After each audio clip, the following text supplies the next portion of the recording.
Shalom, eu sou o pastor Ronaldo, aqui da comunidade Mishpahat Adonai, e vamos estudar mais uma vez, como é a nossa tradição, às sextas à noite, no recebimento do Shabat. E o nosso estudo de hoje tem um tema bem diferente, né? Seja Ezra. Seja Ezra. E nós vamos então falar um pouquinho sobre isso. O povo de Israel foi levado cativeiro para a Babilônia. E eles ficaram lá muitos anos. E o profeta Jeremias e vários outros profetas profetizaram que Israel sairia da Babilônia e voltaria para Israel, para o lugar do seu povo. Então Jeremias 25, Jeremias 29, dizendo que quando se completasse 70 anos, esse povo então voltaria para Israel. E eu vou falar então dessa volta do povo saindo, o povo de Deus saindo da Babilônia, voltando para Israel, e nós não estávamos lá, nós não vivemos isso. E qual é o segredo de entender a Bíblia de uma forma mais apropriada? É nós revivermos aquilo que nós estamos lendo. E por que nós podemos fazer isso? Porque nós fomos enxertados em Israel, fomos conectados, então aquele povo passa a ser o nosso povo. As histórias da Bíblia passam a ser as nossas histórias. Então tudo que nós lermos aqui, o que vai acontecer? Para você vai ter uma aplicação, para ela vai ter outra aplicação, para ela vai ter outra aplicação. Por quê? Porque nós vivemos situações diferentes dentro dos mesmos princípios sem adulterar a palavra. Então, conforme eu for contando a história, eu quero que você pegue essa percepção do texto e a essência daquilo que está sendo dito e traga a aplicação pessoal para a sua vida, para a sua casa, para os seus desafios, para você viver uma vida com Deus. Esse povo, quando se concluiu os 70 anos, a Bíblia diz que Deus desperta no coração de um rei chamado Ciro, que não era um rei judeu, era um rei da Babilônia, para começar a liberar esse povo, para deixar o povo seguir de volta para Israel. E coloca no coração desse rei, que além de que ele autorizasse o povo ir, além de que ele autorizasse as pessoas voltarem à sua terra, que eles deveriam reconstruir o templo que estava destruído. E mais adiante eu vou contar, eles próprios explicam por que o templo estava destruído. E a forma como Ciro fala de como Deus ministrou o coração dele é muito lindo, porque ele fala quase que numa forma de oração. Ele diz: o Senhor Deus dos céus me deu todos os reinos da terra, ele era o rei muito poderoso, e me encarregou de lhe edificar uma casa em Jerusalém que está em Judá. Deus chama um rei ímpio, que naquele momento já estava com o coração quebrantado, para falar, não só o povo vai reedificar, como eu fui determinado para reedificar. E aí eu já quero introduzir nesse sentido o que nós temos que edificar na nossa vida, o que nós temos que reestruturar e reedificar na nossa vida, de onde nós temos que sair na nossa vida, e o que nós precisamos para que isso aconteça, porque aqui precisou de um rei, que Deus levantou para poder ajudar esse povo. E olha o que ele diz, 3. E quem há entre vós, de todo o seu povo, que seja seu Deus com ele, e suba a Jerusalém, que está em Judá, e edifique a casa do Senhor Deus de Israel, ele é o Deus que está em Jerusalém. E todos devem levar as suas ofertas e os seus recursos para construírem esse templo. E aí então se levantam vários homens, vários sacerdotes, pessoas que Deus coloca um despertar do espírito dele para irem edificar a casa. Não eram todos que foram lá para edificar a casa. Muitos foram para suas cidades. O texto fala isso. E quando as cidades estavam habitadas, muitos deles estavam lá reconstruindo o templo, fazendo a obra. Ciro entendeu que Nabucodonosor, que tinha sido o rei mau, que tinha destruído o templo, tinha pego os objetos sagrados do templo e tinha levado para um templo pagão, para um templo de ídolos. E o que o Ciro fez? Ele pega aqueles objetos que eram do templo do Senhor e devolve para Jerusalém. E eram muitas coisas. Eram milhares de itens. Ele devolve tudo e tira da casa dos deuses. Ele santifica, purifica aquele lugar. E também determina que homens com sabedoria, tesoureiros, carpinteiros, pedreiros, né, certamente arquitetos, estivessem ali reconstruindo o templo. Então eles começam, desde a fundação do templo, eles começam a reedificar. Porque o Nabucodonosor havia destruído todo aquele primeiro templo, toda aquela estrutura.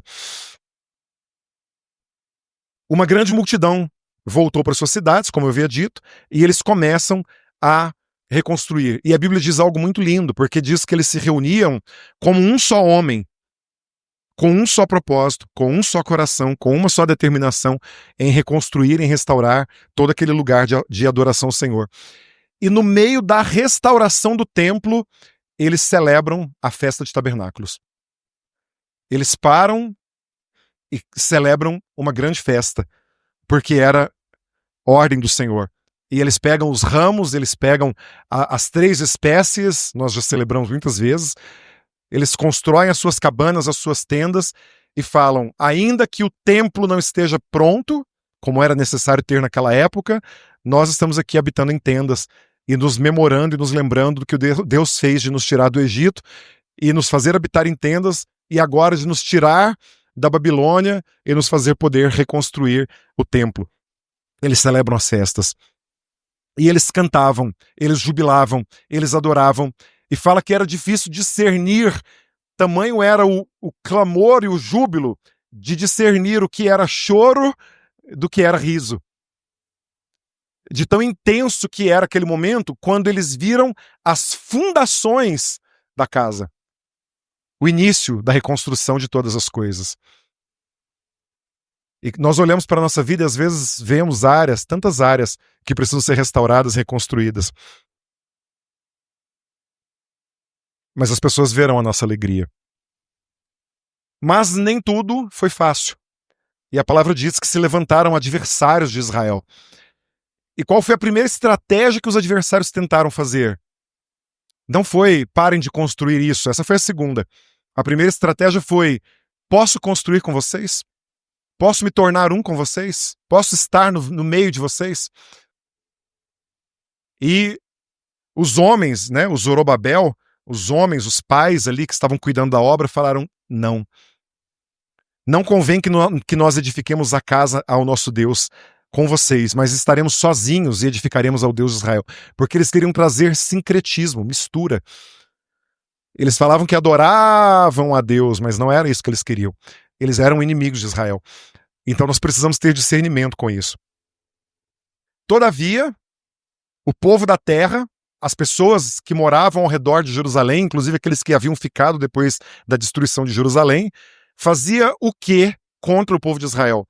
Debilitava as mãos do povo de Judá, e aqui pode ser uma série de coisas, eles poderiam agredi-los fisicamente nas mãos para que eles não trabalhassem, ou simplesmente amaldiçoar o trabalho deles.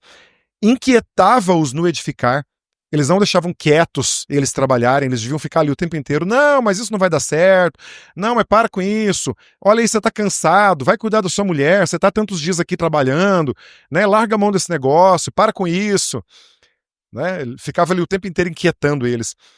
Alugaram contra eles conselheiros, pessoas para prestar falso testemunho contra eles e para frustrarem o seu plano. Isso tudo acontece na nossa vida. Tudo.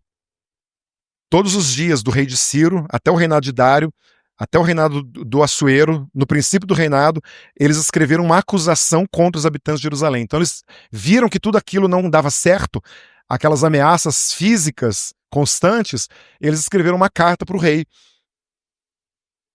E na carta dizia, tá vendo esse povo? Eles estão reedificando o muro, eles estão reparando seus fundamentos. Mas esse povo é aquele povo rebelde, porque sempre haviam guerras. Hoje nós estamos vendo guerras, sempre houve guerras. E Israel sempre prevaleceu, com raras exceções. Israel não prevalecia quando estava em desobediência, em rebeldia. Aquela cidade, se reedificar, se os seus muros estiverem reedificados, eles não vão pagar seus direitos do rei, os tributos, os pedágios, e vão danificar as fazendas do rei. Levantaram falsos testemunhos contra eles, dizendo que eles iam contra o rei, e se levantariam contra o rei. E aí então, o que o rei faz? Devolve uma carta. dai ordem para impedir aqueles homens que não edifiquem aquela cidade, até que eu, o rei Artaxerxes, dê uma ordem. Ele proíbe de que o templo seja reconstruído, de que a cidade seja reconstruída. E então eles foram, e não mais com argumentos verbais. E aí agora eles foram com armas, com força, com poder, violência. E qual é o nome violência em hebraico, quem sabe? Hamas. O grupo terrorista atual escolheu a palavra violência, Hamas, para prorrogar a ação deles. E então, por causa da força e da violência, essa obra da Casa de Deus cessou. Até o segundo ano do rei Dário, rei da Pérsia, isso, segundo os estudos, em torno de 15 anos, essa obra foi paralisada. Quantas coisas estão paralisadas na nossa vida? E às vezes já se passaram 15 anos, ou tantos outros, e nós às vezes não cremos mais. Mas então Deus levanta 2 profetas, Ageu e Zacarias, que inclusive tem os livros deles que contam várias coisas. E eles profetizaram para os judeus que estavam lá em Judá, em Jerusalém, em nome do Deus de Israel, lhes profetizaram. O que será, porque aqui não conta nesse texto o que eles profetizaram. O que será que foi profetizado por esses reis que fizeram com que aqueles homens retomassem as obras? Certamente ele falou, olha, Jeremias, que nos antecedeu, profetizou que com 70 anos nós sairíamos da Babilônia e a casa do Senhor seria edificada. E começou a trazer na memória deles aquilo que traz esperança, que são as coisas que nós não podemos tirar da nossa mente, aquilo que nos dá esperança. Aquilo que nos dá esperança contra qualquer coisa, contra tudo que é fora da presença do Senhor. E então se levantaram Zorobabel e Jessuá, 2 homens fortes se levantaram, e ergueram e retomaram aquela obra e falaram, vamos continuar. 2 homens que ouviram a voz da profecia e falaram, eu não vou me aquietar. Mas qual é a profecia? A profecia que edifica, e não a profecia que destrói. E diz, olha que interessante, e diz que os profetas ajudavam. Certamente o profeta Ageu e Zacarias pegaram na massa, ajudaram a fazer lá os andaimes, se levantaram também para ver o templo do Senhor reconstruído. 15 anos depois, eles retomaram. Mas se levantou novamente um outro rei chamado Tatenai. E esse Tatenai falou a mesma coisa. Quem autorizou construir? Quem autorizou consertar a sua vida? Quem te deu ordem para se levantar novamente? Eram para vocês estarem prostrados e não levantados como vocês estão. Só que dessa vez eles deram as respostas olhando para o Senhor. Esse Tatenai mandou perguntar os nomes dos homens que construíram o edifício. O inimigo ele quer saber dos detalhes da nossa vida. Ele quer conhecer nosso nome. Nome não fala só nome próprio. O nome fala de autoridade. Com que autoridade vocês estão fazendo isso? Porém, diz Esdras 5:3-5, porém os olhos de Deus estavam sobre os anciãos dos judeus e não os impediram, até que o negócio, que é essa trama, chegasse ao rei Dário e viesse a resposta por carta sobre isso. Porque eles mandaram também uma carta para Dário falando sobre isso.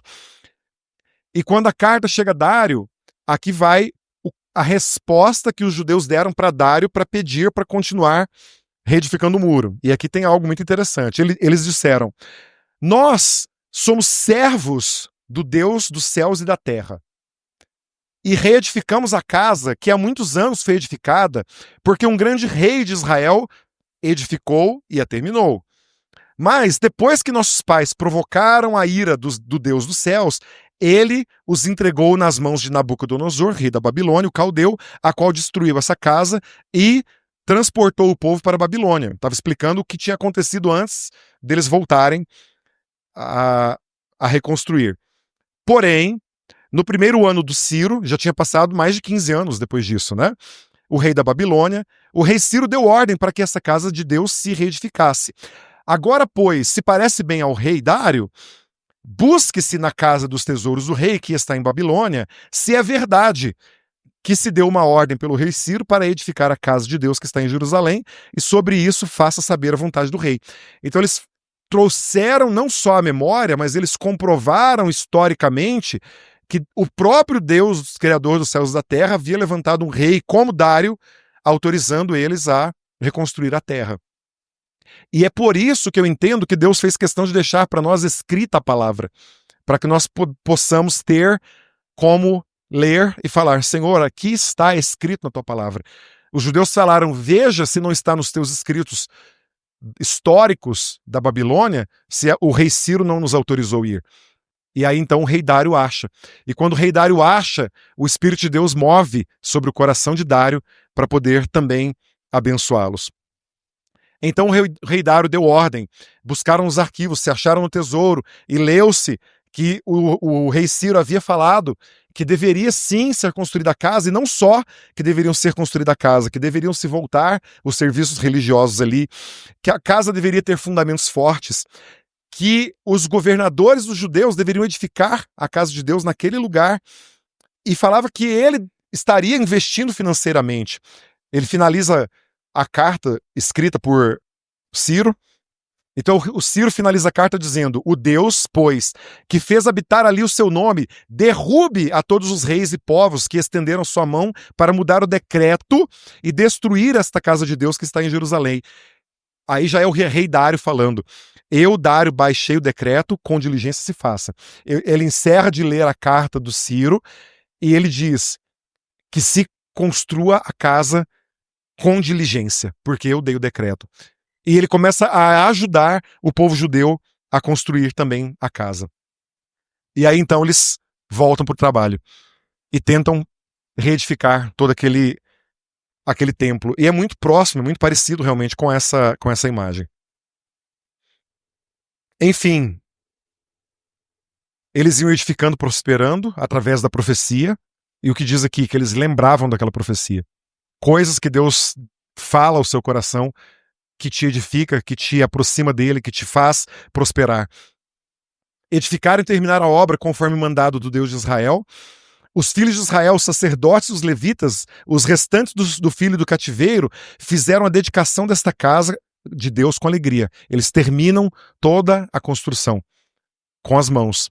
Todo aquele povo. Finalizam a construção de todo aquele templo. E ali eles celebram. E ali eles edificam. E eles regozijam. Porque a reconstrução do templo não falava somente da reconstrução de um lugar de adoração. Falava do retorno da presença de Deus naquele lugar. Da eleição daquele lugar. Então até hoje, aqui é como se fosse aqui ao lado, né, onde tem esse lado dessa muralha, não dá para ver muito bem, é como se fosse o muro das lamentações que tem hoje. E Deus fala a Davi, a Salomão: toda oração que se fizer, mimecomarron, naquele lugar será ouvida. Deus não se limita a um lugar, obviamente, ele não habita em templos feitos por mãos de homens, mas ele tem um amor especial por aquele lugar. E infelizmente destruíram novamente, né? Mas vamos continuar, porque aqui é toda a história, o panorama da história que eu quero contar para vocês. O que eles fizeram quando restauraram o templo? Eles celebraram Pêssar. Os filhos do cativeiro celebraram a Páscoa no dia 14 do primeiro mês, porque os sacerdotes e levitas se purificaram como se fosse um só homem, um povo só em Israel, e todos estavam limpos. Mataram um cordeiro, e diz que eles se apartaram da imundícia dos gentios da terra para buscarem ao Senhor Deus de Israel. Eles começaram a se santificar. Santificação é um processo. Santificação não é uma varinha mágica que bate na cabeça e a pessoa se torna santa. Ela santifica, ou nós nos santificamos diariamente. É um processo de retorno, de conversão diário. Em uma área onde eu estou bom, uma área onde o outro está bom, e um ajuda o outro. Por isso que era um só corpo. Nós vamos ter domingo, senhores homens, um café de homens, às 15h30 lá em casa. Por que precisamos estar como um só homem? Porque a santificação acontece nesse momento. Celebraram Pêssar. Celebraram tabernáculos. Guardavam todas as festas. Não celebraram só Pêssar. Celebraram pães ázimos, porque na verdade é uma festa só. Durante 7 dias eles tiraram o fermento, celebraram o jejum de pão ázimos com alegria, porque Deus os tinha alegrado e tinha mudado o coração do rei da Assíria a favor deles para fortalecer as mãos na obra da casa de Deus, o Deus de Israel. Então nós vamos continuar guardando as festas, nós vamos celebrar todas as festas, porque até o povo lá, no meio da construção, celebrava as festas, nós celebraremos todas elas aqui. E então no capítulo 7 aparece uma figura chamada Esdras, e é só agora que ele aparece. E as características dele são muito interessantes, são muito nobres. Este Esdras subiu da Babilônia, ele foi numa segunda turma que havia saído do cativeiro, e ele era o escriba, ele era aquele que copiava a lei. E ele não só copiava, quanto ele vivia, e vai falar aqui.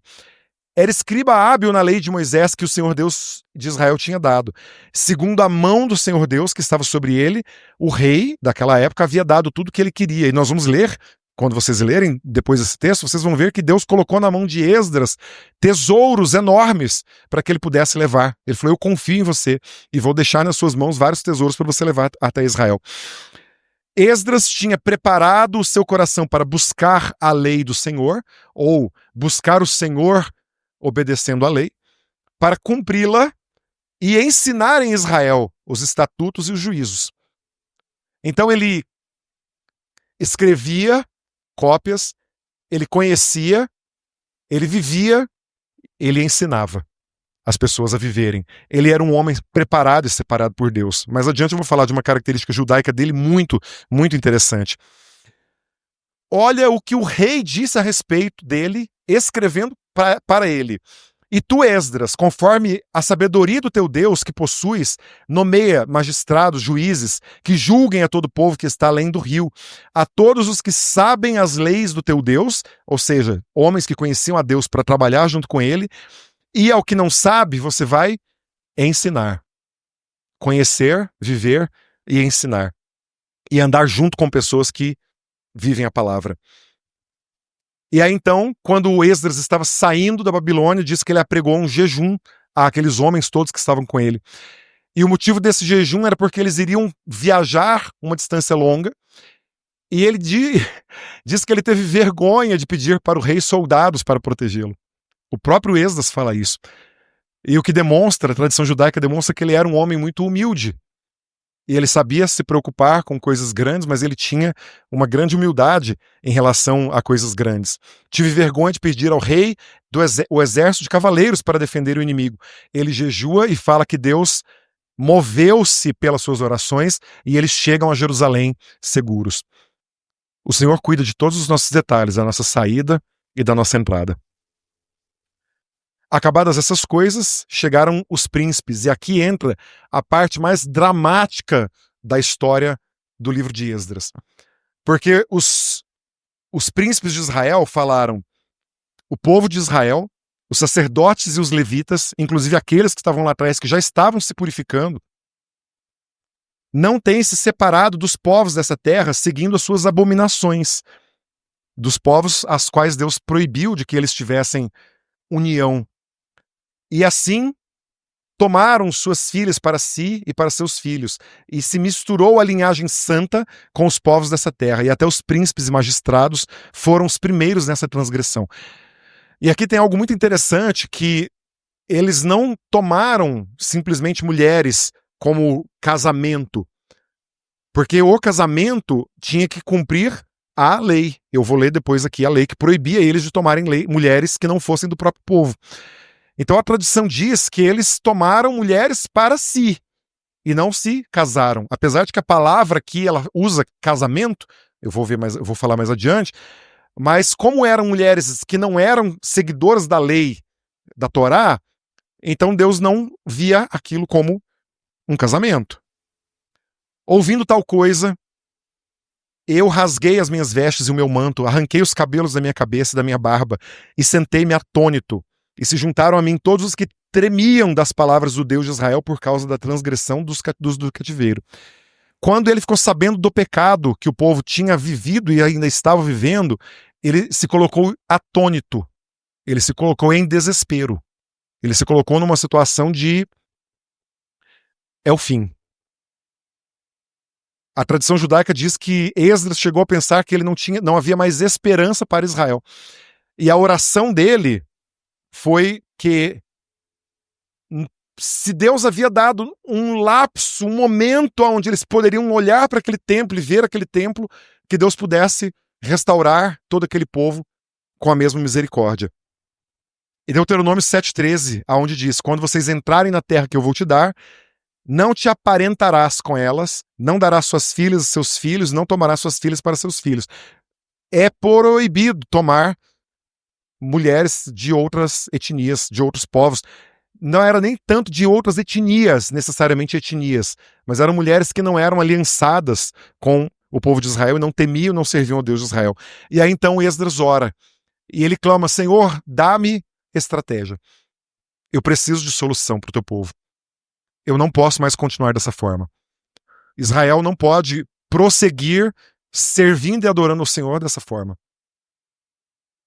E então se levanta um homem. Antes, né, o Secanias, mas Esdras fala: enquanto orava, fazia confissão, chorava, prostrando-se diante da casa de Deus, ajuntou-se diante dele, Israel, uma grande congregação de homens, mulheres e crianças, pois todo o povo chorava grandemente. Grande choro. E aqui tem algo muito interessante que eu quero fazer um breve parênteses. Às vezes a gente fica incomodado das crianças, né, andando no nosso meio. Aqui num momento de clamor, de choro, de confissão de pecado, as crianças estavam junto. Então as crianças, sim, elas precisam ter o tempo delas, eu acho que é válido, mas a gente tem que ter as crianças perto ouvindo a palavra de Deus. Então Secanias, filho de Jeiel, dos filhos de Elão, tomou a palavra e disse a Esdras: nós temos transgredido contra o nosso Deus, casamos, e aqui, como eu disse, a palavra não é casamos, é unimos, né? Não era o casamento da lei do Senhor, com mulheres estrangeiras dentre os povos da terra. Mas no tocante a isso, ainda há esperança para Israel. Agora, pois, façamos aliança com o nosso Deus, de que despediremos todas as mulheres, e os que delas são nascidos conforme o conselho do meu Senhor, e dos que tremem ao mandado do nosso Deus, e faça-se conforme a lei. Qual era a lei? Não case-se com essas mulheres, não se unam com elas. E ele diz para Esdras: levanta-te, pois, porque te pertence esse negócio, e nós seremos contigo, esforça-te e age. A melhor coisa, ou uma das melhores coisas, é nós termos pessoas ao nosso lado, que quando nós estamos diante de situações extremamente difíceis, trazem um conselho sábio, conforme a palavra de Deus, e fala: isso é para você, levanta e age, porque eu estou aqui do teu lado para te ajudar.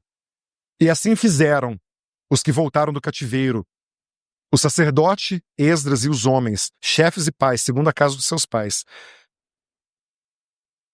resolveram tudo aquilo. No primeiro dia do primeiro mês, acabaram de tratar com todos os homens que se uniram, que casaram com mulheres estrangeiras, e eles despediram aquelas mulheres. Isso é extremamente difícil de entender. Mas tem uma moral, uma lição fortíssima sobre as nossas vidas hoje. Mateus 5, 29 e 30 diz: se o teu olho direito fizer pecar, arranque e o lance fora. É melhor perder uma parte do seu corpo do que ser todo ele lançado no inferno. Se a tua mão direita te fizer pecar, corte-a e lance-a fora. É melhor perder uma parte do corpo do que ir todo ele para o inferno. Não estou falando para ninguém cortar o seu corpo. E nem a palavra está falando isso dessa forma. Porque antes de que isso precise acontecer, o arrependimento faz com que nós arranquemos fora o motivo pelo qual nossos olhos e as nossas mãos estão pecando. Este é o conselho. Mas a Bíblia é muito lúdica, muito didática e muito forte. Quando a palavra diz, né, que ela é a espada afiada que corta dos dois lados, é nesse sentido. Então, ninguém vai furar os olhos, por favor, nem cortar as suas mãos. Inclusive, há uma parábola um pouco mais moderna de um homem que tinha muitas seduções na sua vida, e ele decide ir para um convento, um lugar de mosteiro, né, de homem, e ele passa 3 anos lá, buscando, orando, jejuando, clamando, se fortalecendo, e aí ele volta para a cidade, muito firme com Deus, e passa uma linda mulher e o convida para o pecado, e ele cai. Então ele volta para o mosteiro e decide furar os 2 olhos, e passa mais 3 anos se recuperando. E depois dos 3 anos, ele desce. E quando ele está andando na rua, passa uma linda mulher e ele sente o perfume.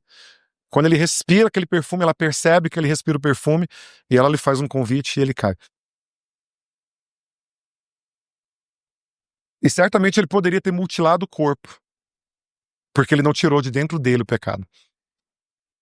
Ninguém vai mutilar seu corpo aqui, certo?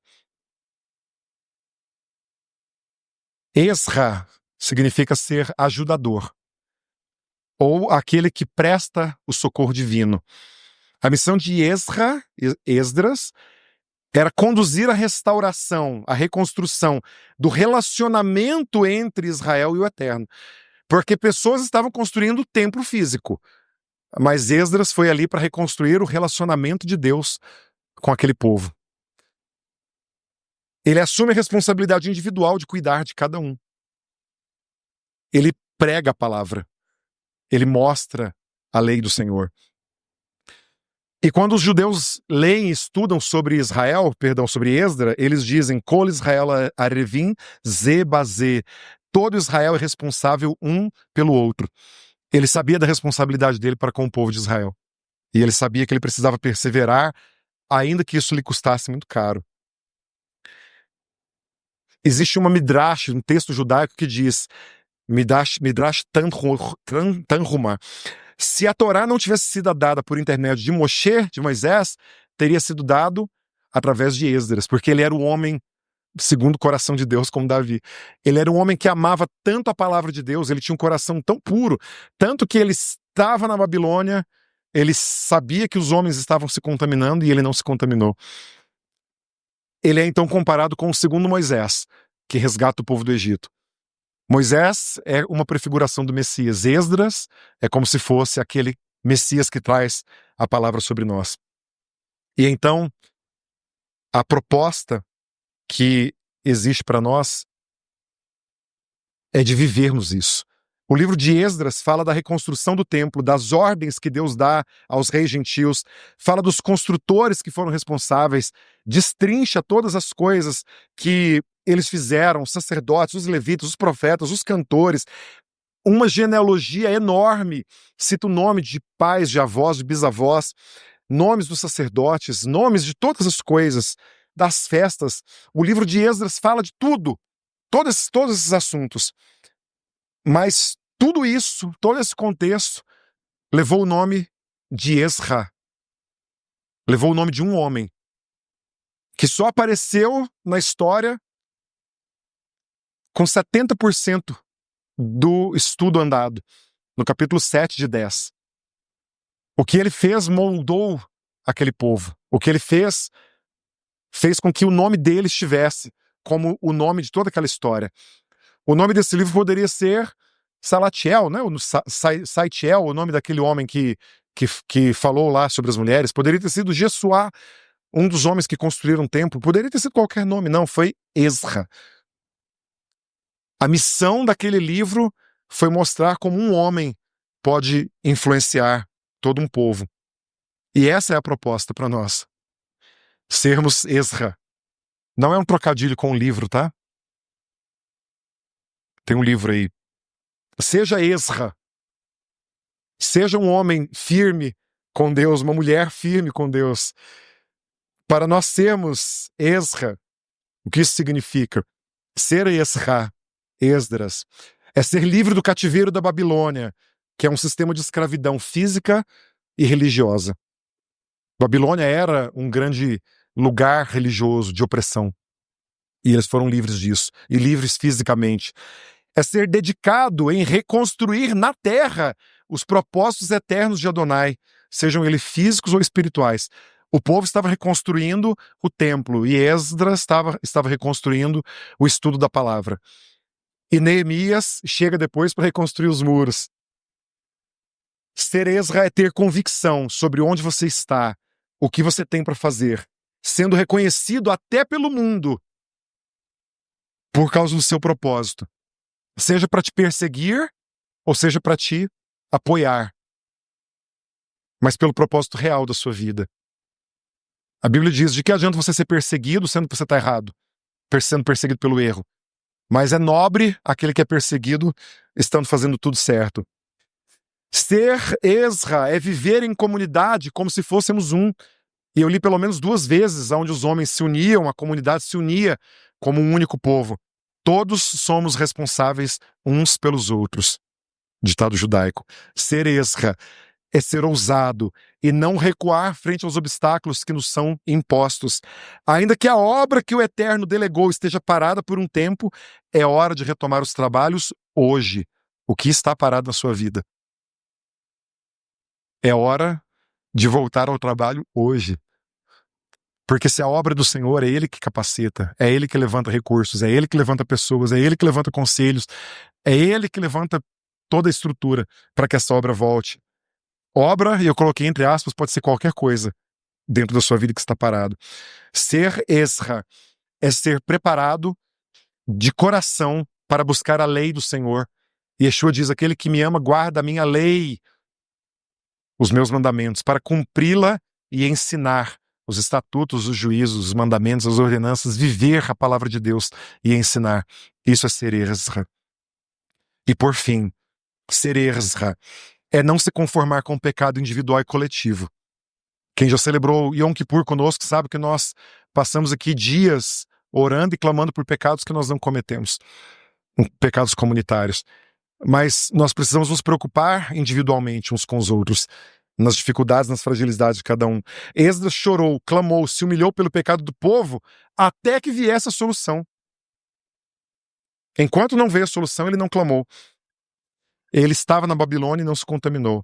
E agora, por fim, ser Ezra é tratar, é resolver os assuntos mais difíceis até o fim, até serem verdadeiramente resolvidos. Promover a ruptura dos falsos casamentos do povo foi uma das coisas mais difíceis que Israel teve que decidir, mas a obediência é que traz a santificação. A obediência traz a santificação. Não há como nós nos santificarmos diariamente se nós não obedecermos. E as coisas mais difíceis, as decisões mais difíceis que nós temos que tomar, nós tomaremos quando nos tornarmos como Esdras. Reconhecer o erro, arrepender-se e desviar-se dele é essencial para a vida de um Ezra. Viver fortemente na presença do Senhor.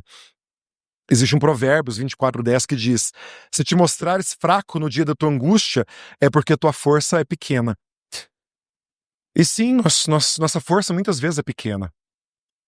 Mas esse versículo, esse provérbio, ele não pode fazer vida na nossa vida quando nós temos a força do Senhor. E o apóstolo Paulo diz, quando o Senhor vira para ele e fala do espinho na carne, a minha graça te basta, porque o meu poder se aperfeiçoa na tua fraqueza. De boa vontade, pois, diz Paulo, me gloriarei nas minhas fraquezas, para que em mim habite o poder de Cristo. Por isso eu sinto prazer nas fraquezas, nas injúrias, nas necessidades, nas perseguições, nas angústias, mas por causa do amor de Cristo. Porque quando eu estou fraco, aí então eu sou forte. Esdras certamente tinha momentos de muita fraqueza. Ele demonstrou isso, chorando, clamando, rasgando suas vestes. 2 Coríntios 12:9-10. Quando sou fraco, eu estou forte. Hebreus 12 vai falar do Messias. Portanto, também nós, que estamos rodeados de uma tão grande nuvem de testemunhas, físicas e espirituais, deixemos todo o embaraço e o pecado que tão de perto nos rodeia e corramos com paciência, porque às vezes demora, a carreira que nos está proposta, olhando para Jesus, Yeshua, autor e consumador da nossa fé, o qual, pelo gozo que lhe estava proposto, suportou a cruz, desprezando a afronta, igualzinho eles estavam passando ali, assentou-se à destra do trono de Deus. Considerai, pois, tome-o por exemplo, aquele que suportou tais contradições dos pecadores contra si mesmo, e as pessoas olharão para nós e falarão, você é um fanático, fica agora aí com essas coisas de igreja, guardando lei, para que vocês não se enfraqueçam, olhem para o Messias e não desfaleçam os vossos ânimos, porque as muralhas ainda não estão prontas, porque esse templo do Espírito precisa estar forte, pleno na presença do Senhor. E então ele dá um conselho sobre o pecado. Vocês ainda não resistiram até o sangue, combatendo o pecado.